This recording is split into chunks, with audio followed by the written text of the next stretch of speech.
Oke, assalamualaikum warahmatullahi wabarakatuh. Selamat siang, sore, malam, pagi, dan semuanya rekan dan rekanita yang sedang menonton video ini. Di sini saya akan sedikit menjelaskan tentang bagaimana sih ini kelanjutannya. Maksudnya gimana ya? Setelah ini kita mau ngopi. Apa tuh ngopi? Ngobrol happy. Tentunya bersama dengan Ketua IPENU dan IPPNU PAJ Kedamaian Gresik. Tepuk tangan. Oke. Di sini ngopi itu salah satu program kerja yang dibuat oleh lembaga pers dan penerbitan dari PAC. Nah, sebelumnya di sini saya memperkenalkan diri dulu. Nama saya Nabila Rahmatullah. Saya di sini sebagai moderator. Bisa panggil Nabila aja atau apa ya? Rekanita Nabila. Oke. Di sini sebelumnya bagaimana kabarnya? Alhamdulillah sangat baik. Iya. Kalau ini alhamdulillah sangat baik, masih diberi kesehatan. Iya. Nah, di sini karena saya belum tahu ya nama panjangnya siapa, cuma tahu nama pendeknya saja atau nama panggilannya saja. Coba perkenalkan dulu. Oke, dari saya nama panjangnya Alfian Marco Valentino. Bisa dipanggil Marco, bisa terserah yang manggil lah. Valentino ya, kayak Rossi. Pembalap. Oke, pembalap. boleh. Kalau ini satunya rekanita? Ya, nama saya lumayan panjang. Nur Izatul Islamiyah. Cuma biasanya dipanggil Iza. Tapi ada juga yang dipanggil yang memanggil Iis. Kalau di PAC sini manggilnya rekanita Iza ya? Iya, rekanita Iza. Oke. Karena ini ngobrol santai ya kesannya ya. Kita mau ngasih motivasi, terus setelah itu tanya-tanya kabar dan lain sebagainya. Karena kabarnya udah baik, nih mau tanya-tanya sekarang selanjutnya. Ada beberapa pertanyaan yang khusus untuk rekan Marco dan rekanita Iza. Ya, khususnya seperti apa ya? Iya, kayak apa ya? Santai aja, nggak apa-apa, santai. Di sini kita kan lagi ngobrol-ngobrol gitu kan. Sebentar. Kesibukannya apa nih? Akhir-akhir. Siapa dulu nih yang ditanya? Dari rekan Marco, coba bagaimana nih? Kesibukan selain mengurus organisasi juga kerja sama kuliah. Ya. Kerja sama kuliah. Kerja apa tuh kalau boleh tahu? Kerja di swasta. Jadi swasta di lembaga Min 1 Gresik. Kuliahnya jurusan? Jurusan PAI. Di STAI Al Azhar. Oh, di STAI Al Azhar. Dekat saja. Yang penting barokah. Amin. Oke, kalau rekanita Iza bagaimana? Kesibukan saya ya. Sekarang ini cuma berkuliah saja sih, kuliah sama ada beberapa tempat yang dimintai untuk dilesi privat. Kebetulan di sini saya juga kan jurusan matematika. Nah, di situ ada beberapa orang yang dimintai untuk anaknya dilesi privat matematika. Jadi juga ngajar les matematika juga ya? Boleh. Kalau selain matematika juga ngajar juga? Beberapa juga ada yang selain matematika kayak fisika, terus sama pelajaran menghitung yang lainnya. Sudah itu. Kalau rekan Marco juga ngelesi juga atau gimana? Dulu pernah sempat ditawarin ngeles, tapi waktunya nggak ada, jadi memilih nggak ngelesi aja. Iya, cari cuan ya. Ya, kesibukan satu lagi yang belum. Apa? Berkhidmat di IPENU IPPNU. Iya, hebat. Bener banget tuh, pasti wajib. Di sini rekan Marco sebagai ketua IPENU dan rekanita Iza sebagai ketua IPPNU di PAC. Bagaimana sih perjalanannya dulu sebelum masuk ke IPENU dan IPPNU di sini? Kok bisa sampai cabang, anak cabang kayak gitu? Gimana tuh? Kok bisa? Coba ceritakan. Soalnya gini nih, banyak dari anak-anak ranting yang juga pengen ikut masuk andil ke PAC, tapi karena mungkin dari anak ranting itu, dari ranting itu banyak, kan ada beberapa yang aktif dan enggak, tapi mereka itu banyak yang kayaknya berpotensi, tapi yang dimasukkan ke PAC kan sedikit aja kan. Nah itu kayak gimana tuh? Biar persyaratan biar bisa masuk ke PAC kayak gimana? Mau dijawab rekan itu? Ya, ini mulai dari perjalanan. Iya, perjalanan dulu. Oke, jadi saya mau cerita sedikit ya untuk rekan dan rekanitaku yang sedang melihat video ini. Saya akan cerita sedikit pada waktu itu tahun 2016. Waktu itu saya masih duduk kelas 2 SMA. Lah di situ waktu itu saya ya sebelumnya periode kemarin untuk ketua PAC IPNU IPWNU Kedamaian, yakni untuk yang IPNU rekan kholik. Lah rekan kholik ini itu juga dikatakan apa ya, masih saudara.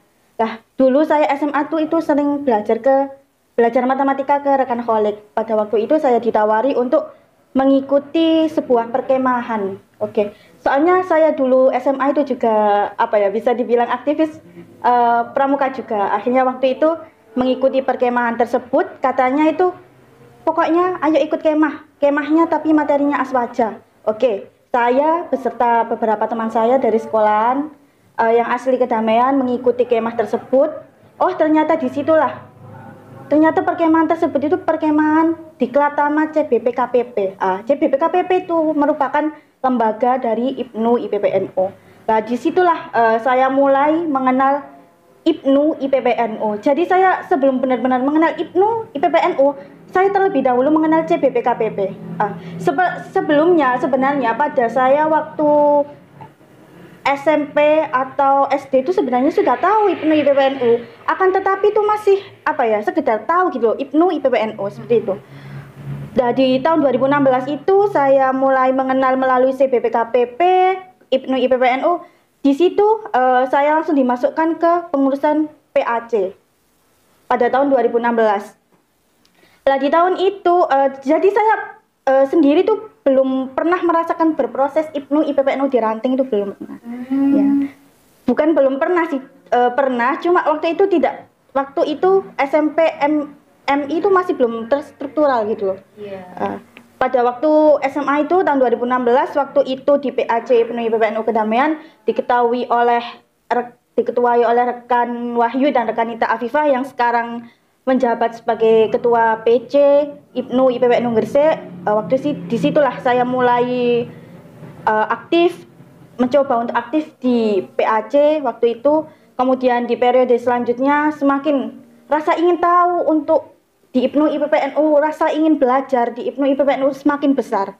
Maka disitulah di periode selanjutnya, di periodenya rekanita Evi dan rekanita Kholik, di situ saya mulai belajar, mencari ilmu lagi, lebih penasaran lagi, kenal dengan orang-orang di luar sana, lebih penasaran lagi, lebih ingin belajar lagi lah, sehingga sampai titik ini saya bisa bertahan. Saya mendapatkan beberapa bisa dikatakan barokah lah dari IPNU IPPNU seperti itu. Ada beberapa hal dalam hidup saya yang apa ya, itu semua itu berkat dari IPNU IPPNU. Gitu. Berarti emang sudah aktif di IPNU dan IPPNU itu udah lama banget ya? Tahun 2016 itu lebih seriusnya. Gitu. Berarti sebelumnya udah ikut? Ya, saya ini kan dari ranting Kemuning lah. Sebenarnya dari ranting Kemuning ini dari tahun berapa ya? Tahun 2008-an itu sudah ada IPNU IPPNU. Akan tetapi di situ hanya sekedar IPNU IPPNU. Nggak tahu itu pengurus ranting, bagaimana strukturnya itu masih belum tahu. Lah, pas tahun 2016 itu lebih diperjelas lagi. Tahu lagi tentang bagaimana struktur di IPNU IPPNU, bagaimana cara kerjanya, seperti itu. Oke. 2016 atau 2018 tadi? 2016 itu mulai. 2016 udah mulai di PA, langsung di PA. Anak cabang. Wow, parah itu tahun 2016 itu ranting-ranting masih belum apa ya? Masih belum kebentuk. Masih belum ada yang namanya pimpinan ranting tadi. Oke. Kalau dari rekan Marco bagaimana? Untuk perjalanan saya menuju PAC ini sebenarnya sangat singkat. Ini mungkin saya ceritakan sedikit lah perjalanan saya dari mengikuti organisasi. Sebenarnya dulu itu saya pertama kali ikut organisasi yaitu ikut Remas, bukan IPNU IPPNU. Nah itu pun dulu itu saya diundang beberapa kali tapi saya tidak hadir. Nah mungkin ini yang dinamakan apa ya, hidayah itu datangnya dari Allah. Nah, ini memang hidayah itu datangnya dari Allah. Manusia tidak bisa apa ya, memberikan hidayah. Meskipun diajak terus tapi tidak bisa memberikan hidayah. Nah, hidayah itu datangnya dari Allah. Nah, itu suatu ketika saya diundang untuk mengikuti pembentukan panitia, apa ya, lupa saya. Pokoknya pembentukan panitia. Nah, saat itu saya hadir dan langsung ditunjuk sebagai ketua panitia. Nah, saat itu juga saya mulai aktif di organisasi-organisasi. Nah, itu pun remas, masih berjalan seadanya lah. Masih belum tahu apa organisasi itu. Nah, saya berjalan mengikuti alur dan akhirnya pertama kali, saya masih ingat, pertama kali ikut IPENU itu tahun 2018, acaranya Darling, Ranting Kedamaian. Nah, itu pun saya dipaksa. Sewaktu itu ketuanya rekan Denny Ardianto, ketua IPENU Ranting Kedamaian. Nah, saat Darling itu saya ditelepon, di WA, nah, tapi saya bilangnya apa ya, agak menolak lah. Tapi Mas Denny itu memaksa saya menjemput ke rumah. Nah, mulai dari saat itu saya mulai aktif di IPENU. Nah, lambat laun nggak tahu kenapa kok saya ini terpilih menjadi ketua ranting, padahal juga saya ini nggak begitu aktif di IPENU. Nah, nggak tahu, terus setelah mendapat amanah menjadi ketua itu, saya mulai apa ya, memunculkan tanggung jawab saya. Oh, aku butuh organisasi. Saya mulai sadar bahwa organisasi itu sangat penting bagi saya. Benar. Ya, sebagai contohnya di tempat kuliah saya dulu, waktu presentasi sebelum mengikuti organisasi, saya di depan terus apa ya, Dredeg. Nah, iya, grogi, nervous. Tapi setelah saya ikut organisasi itu apa, kepercayaan diri mulai muncul, mulai pede. Dulu itu presentasi sebelum organisasi itu lihat HP. Nah, setelah mengikuti organisasi, meskipun nggak pakai HP, salah pun tetap percaya diri karena belajar dari organisasi tersebut. Nah, untuk di PAC ini juga saya termasuk apa ya, wajah lama tapi orang baru.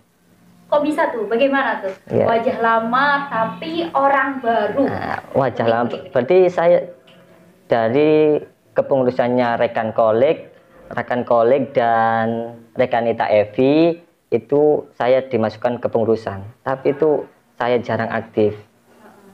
Mengikuti kegiatan itu hanya kalau di Japri saja. Itu pun kadang saya nggak bisa.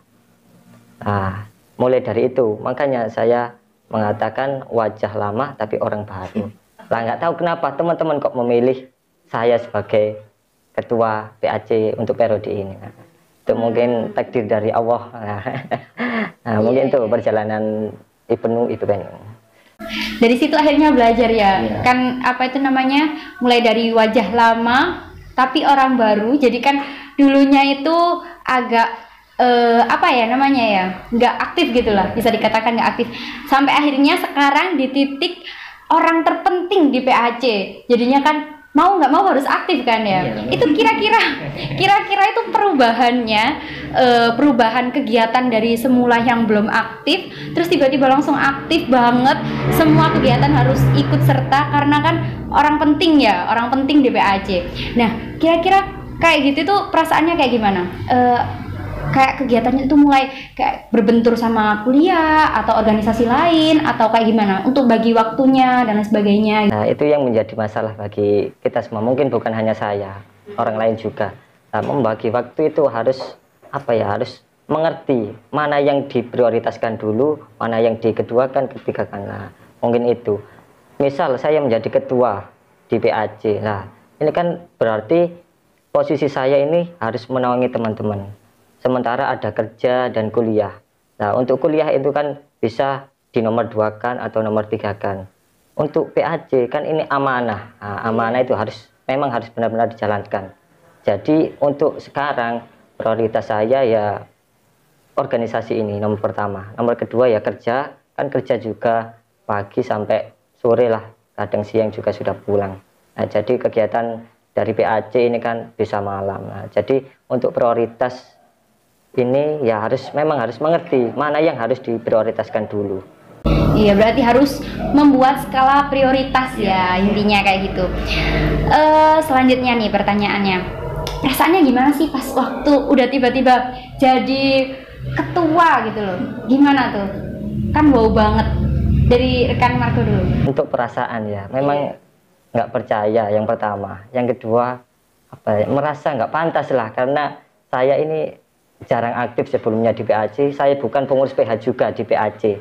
Nah, jadi perasaan saya ya harus harus memang benar-benar bisa lebih baik dari periode sebelumnya, dengan mencari pengalaman-pengalaman, pengetahuan teman-teman yang lama-lama itu. Dan juga di PAC periode ini juga saya masih belajar dari pengalaman teman-teman yang sudah ikut sebelum-sebelumnya. Jadi intinya kaget lah. Pasti kaget ya, orang lama yang wajahnya baru. boleh. Kalau dari rekan Nita Iza, kalau mulai aktif di PAC itu sudah lama berarti ya? Mulai dari 2016 itu. Tetap setiap kegiatan itu ikut, mungkin bisa dikatakan aktif. Tapi ya gimana ya, aktif sebagai anggota dengan aktif sebagai ketua yang memiliki tanggung jawab yang sangat luar biasa itu beda. Bagaimana pada saat saya menjadi anggota terlebih dahulu pada waktu itu 2 periode, rasanya di mana saya itu diajak oleh seorang ketua untuk membuat sebuah cerita untuk berkhidmat di IPNU IPPNU. Tetapi sekarang waktunya saya untuk membuat cerita bersama rekan dan rekanita di PAC periode ini. Itu rasanya beda. Iya, rasanya beda antara membuat cerita dan diajak membuat cerita. Iya, benar banget itu, benar. Setuju. Terus kemudian tujuan yang akan dicapai di periode ini, kira-kira IPNU dan IPPNU PAC Kedamaian Gresik ini bakal dibawa kemana nih satu periode ini? Ya, melihat dari kondisi PAC di sini ya, di Kedamaian terkhususnya, ini kemarin kami sudah berpikir panjang bahwa ini kami mempunyai 3 prioritas untuk PAC ke depannya di periode ini. Yang pertama, kita fokuskan ke ranting-ranting. Jadi bagaimana caranya untuk menghidupkan ranting di sekecamatan Kedamaian. Karena masih ada ranting-ranting yang dibilang mati suri lah dan sebagainya. Nah, itu mungkin itu prioritas yang pertama. Yang kedua, ini kami ingin mengembangkan media sendiri dari PAC. Nah, media ini kan zaman sekarang ini media itu sangat luar biasa, sangat pentingnya. Nah, untuk itu kami ingin mengenalkan PAC, IPNU, IPPNU ke khalayak umum, terlebih di luar Kedamaian, dan juga terkhusus di masyarakat Kedamaian. Karena kalau dilihat di survei, hasil survei itu IPNU, IPPNU masih kurang dikenal oleh masyarakat, karena masyarakat dari dulu kenalnya hanya remaja masjid. Nah, kalau IPNU, IPPNU ini mungkin hanya seberapa lah yang kenal IPNU, IPPNU. Dan yang terakhir ini, yang ketiga adalah skill dari PAC sendiri. Nah, teman-teman kami ingin mengembangkan skill ke IPNU, IPPNU-an, terlebih ke NU-an. Nah, agar yang ikut tergabung di kepengurusan PAC ini bisa menularkan ilmu-ilmunya ke ranting-ranting, ke teman-temannya, agar bisa menarik teman-teman ikut ke IPNU, IPPNU. Nah. Iya, termasuk kayak pengadilan kayak gitu ya. Pengadilan. Tapi secara pribadi kayak gitu. Kalau dari rekan Nita Iza bagaimana? Untuk yang mengenai ranting-ranting ya sama seperti yang disampaikan oleh rekan Marco. Untuk media ini kan juga kita melihat sasaran kita IPNU IPPNU kan pelajar. Kita melihat pelajar di masa sekarang itu lebih ke main gadget. Dia buka YouTube, terus Instagram, Facebook, WA dan lain-lain. Maka dari itu IPNU IPPNU tidak hanya kita eksistensikan secara offline melalui pertemuan di aula, melalui pelatihan atau melalui perkumpulan, tetapi kita juga harus mengenalkan IPNU IPPNU melalui media tadi. Karena mungkin kalau dari para remaja mengetahui IPNU IPPNU, mengikuti sosialisasi IPNU IPPNU, melalui pelatihan itu kayaknya kurang, soalnya terlalu formal, terlalu bosan. Tapi kalau melihat media, mereka wow kok gini ya, IPNU IPPNU ternyata juga keren gitu loh. IPNU IPPNU itu tidak melulu kegiatan agama saja gitu loh. Ternyata ada yang eksis juga di media kayak gitu. Iya, Di situ juga bisa menarik. Ya makanya kita untuk media tim pena, karena PAC ini kemarin sudah meluncurkan pena, yaitu pelajar NU Media, yaitu media dari PAC yang periode ini. Nah, kami tekankan kepada tim pena terkhususnya untuk sekreatif mungkin membuat konten-konten untuk menarik pelajar-pelajar yang ada di kedamaian khususnya. Iya, termasuk ini ya, pena ini membuat satu proker namanya ngopi, ngobrol happy kayak gitu. Oke. Ngomong-ngomong soal media nih, kan sekarang ini kan zamannya kan zaman pandemi ya, musim pandemi, dimana semua orang itu kayak terkhususkan untuk ini harus nggak bisa nih kalau kita sering-sering ngadakin kumpul atau kayak gimana. Nah, kira-kira program kerjanya itu banyak nggak yang diganti menjadi online, yang harusnya offline kayak semisal ada contohnya nih kayak seminar atau lomba-lomba gitu, yang harusnya offline tiba-tiba dijadikan online, banyak nggak kayak gitu? Untuk waktu dekat ini kami juga merancang kegiatan yang mana kegiatan itu biasanya offline, kita inovasi menjadi online, yaitu kegiatan Softland ya. Softland. Apa tuh softland? Biar tahu nih. Sholawat festival online. Oh iya. Softland ini juga sebagai peringatan Harlah IPNU IPPNU. Kan bentar lagi kita akan bertemu dengan Harlah IPNU IPPNU. Iya benar. Sekalian kayak bikin happy gitu lah ya. Tapi kita happy-happynya nggak langsung secara offline, secara online kayak gitu. Oke. Sekarang mau tanya nih, kan udah tadi membahas tentang senengnya ya masuk ke IPNU. Kalau nggak senengnya, bukan nggak seneng sih susahnya pas waktu di IPNU itu kayak apa sih? Kan ini kan udah berapa bulan ini jadi ketua? Hampir 3 bulan. Hampir 3 bulan. Pasti ada titik jenuhnya kan, pasti kayak aduh aku harus kayak gini nih, saya harus kayak gini, saya harus kayak gitu, ini harus ada yang dirubah nih kayak gitu. Nah, itu kira-kira apa aja? Monggo dari rekan Itaiza. Apa ya, kalau titik jenuh, sebenarnya titik jenuh itu ada, tapi kalau kita tidak merasakannya, insya Allah tidak akan terasa. Semuanya dinikmati, kita jalani, kita nikmati, insya Allah titik jenuh itu tidak akan muncul. Titik jenuh itu muncul karena kita kurang menikmati apa yang kita jalani sekarang. Sebenarnya seperti itu. Titik jenuh itu muncul kalau kita tidak bisa menikmati. Kalau kita bisa menikmati, bisa merasakannya dengan hikmat, insya Allah titik jenuh itu tidak akan muncul. Bener banget. Berarti itu tuh termasuk sugesti dari diri ya. Kayak misalnya aku capek, itu berarti sugesti dari diri sendiri. Kalau misalnya kita semangat, kita mau berkhidmat di IPNU dan IPPNU, insya Allah bakal tetap semangat berkobar ya. Oke, lanjut. Di sini karena udah berkecimpung nih sejak 2018 dan 2016 di IPNU dan IPPNU, kira-kira motivasi apa sih? Kata-kata inspiratif atau apapun lah, saran dan apapun untuk penonton yang sekarang saat ini sedang menonton, dan untuk seluruh pengurus dari ranting, anak ranting maupun PAC dari segala tempat di Indonesia ini, kayak gimana tuh? Motivasi. Ya, oke. Gini ya. Ini mungkin buat umum untuk teman-teman pelajar atau mahasiswa, yang semua teman-teman lah. Ya, gini, bahwa kita hidup itu akan meninggal. Nah, setelah meninggal itu akan dihidupkan kembali. Nah, untuk itu apa yang dapat kita bawa untuk kehidupan selanjutnya? Karena setelah mati nanti kita akan hidup lagi. Nah, kehidupan lagi itu akan terbalas dengan apa yang kita kerjakan saat di dunia ini. Maka mari dari teman-teman semuanya, mari kita perbanyak amal soleh lah, amal soleh, ibadah, dan segalanya. Untuk itu salah satu dari kegiatan amal soleh yaitu berkhidmat di organisasi urip-urip agama Islam.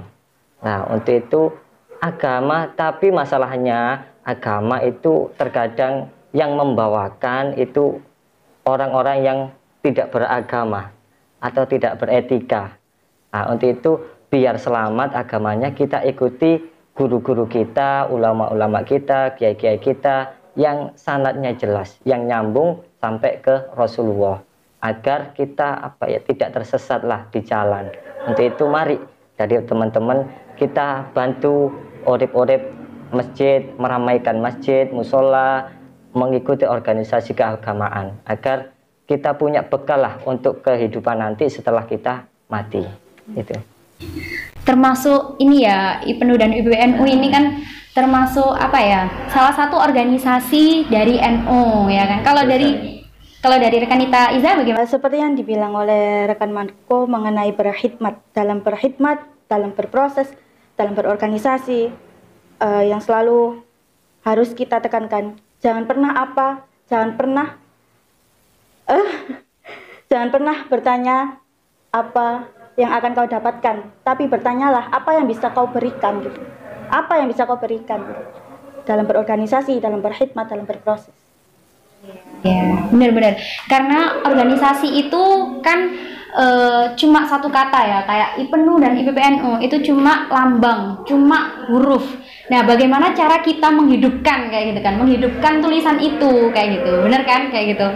Oke, terus lanjut nih, untuk harapan kedepannya IPNU dan IPPNU PAC ini bakal kayak gimana nih harapannya? Mau nggak ada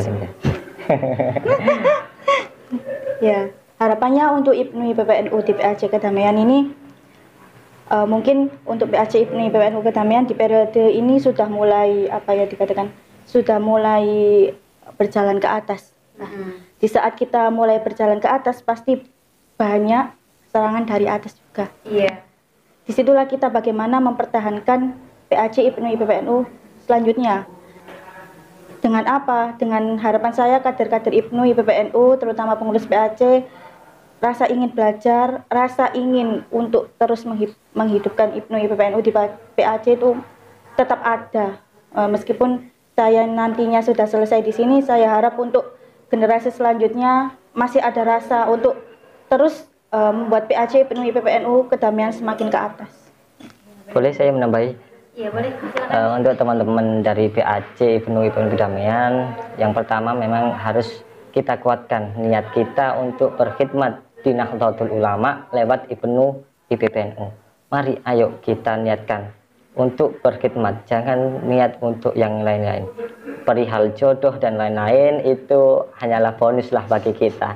Yang pertama itu, kita harus kuatkan niat. Yang kedua, kita sebagai pelajar NU tentunya harus membantu ulama-ulama kita, kiai-kiai kita, guru-guru kita untuk mensyiarkan agama yang Ahlus Sunnah wal Jamaah An-Nabiyah, yaitu menyebarkan Islam yang ramah, bukan Islam yang marah, Islam yang saling mencintai, bukan Islam yang saling mencaci maki. Nah, kita bantu ulama-ulama kita, kiai-kiai kita untuk menyebarkan Islam yang rahmatan lil alamin, kasih sayang untuk seluruh makhluk. Nah, itu. Benar, setuju banget. Oke, sekarang yang terakhir nih, 3 kata untuk IPNU dan IPPNU PAC Kedamaian Gresik. Apa nih? 3 kata dari rekan. Ya 3 kata. Sebenarnya di IPNU IPPNU sudah ada 3 kata. Apa itu? Belajar, berjuang, bertakwa. Iya. Dan 3 kata itu ya. Ya, mungkin ya dari kita berdua itu. Iya. Boleh. Itu harus ada. Iya. Itu gambarannya kayak gimana tuh? Belajar, berjuang dan bertakwa. Kita sebagai pelajar ini tidak boleh bosan untuk terus belajar dan belajar. Karena belajar itu sangat penting. Ya. Karena ketika orang menganggap dirinya tidak mau belajar lagi, maka sampai situlah pengetahuannya. Dan untuk berjuang, nah ini seharusnya kita sebagai pemuda ya harus berjuang untuk menggapai sesuatu itu harus berjuang. Nggak ada yang menggapai sesuatu yang tidak ada perjuangan. Semuanya itu perjuangan. Dan yang terakhir bertakwa. Nah, kita landasi dengan takwa kepada Allah. Kalau kita belajar, berjuang, tapi tidak kita landasi dengan takwa kepada Allah, ini nantinya akan tidak seimbang. Iya, benar-benar. Seperti NU sendiri, prinsip NU sendiri yaitu tawazun. Tawazun itu seimbang antara apa? Antara hablum minallah dan hablum minan nas. Hubungan antara manusia dan hubungan dengan Allah ini harus seimbang. Seperti halnya layang-layang, kerangka layang-layang itu ada yang horizontal dan ada yang vertikal. Ketika kerangka layang-layang itu tidak seimbang, apa yang terjadi? Mounting, terjatuh. Ya. Dan ketika kerangka layang-layang itu seimbang, apa yang terjadi? Akan terbang tinggi. Nah, begitulah kehidupan, harus seimbang antara hubungan dengan manusia dan hubungan dengan Allah. Nah, seperti itu. Oke, benar-benar setuju banget nih. Oke, karena ini udah berapa menit ini ya kita ngobrol, lama banget nih. Oke, terakhir nih, untuk harapan-harapan buat seluruh anggota di PAC apa aja tuh? Dan semuanya sih, semua yang ada yang sedang melihat ini, mungkin mereka yang melihat ini juga termasuk rekan dan rekanita. Nah, kira-kira apa nih? Ya, harapan kami ya, ayolah kita sebagai pelajar, ayo kita gabung di IPNU IPPNU, karena kita akan banyak mendapatkan pelajaran-pelajaran dan pengalaman di IPNU IPPNU. Dan juga sebagai bonusnya, ini sering terjadi. Ini adalah pasangan. Nah, pasangan ini sering terjadi. Kita dapat dari bonusnya lah dari berkhidmat di IPNU IPPNU, banyak sekali. Nah, ini terjadi rekan kolik dan rekanita FI, yaitu ketua sebelumnya, periode sebelumnya. Nah, itu berjodoh. Nah, jodoh itu nggak kemana, nggak tahu jalannya kan ya. Mungkin bisa jadi satu organisasi, seru pasti kalau kayak gitu. Oke, karena udah panjang banget nih yang kita bahas, kita bakal ngobrol lagi di next session. Dan di sini saya sebagai moderator atau host akan menutup acara ini. Jadi selebihnya, kalau kita punya salah, kita semua punya salah, baik bertutur kata ataupun perilaku, kami mohon maaf yang sebesar-besarnya. Wabillahi taufiq wal hidayah, waridho wal inayah. Assalamualaikum warahmatullahi wabarakatuh. Salam belajar, berjuang dan bertakwa.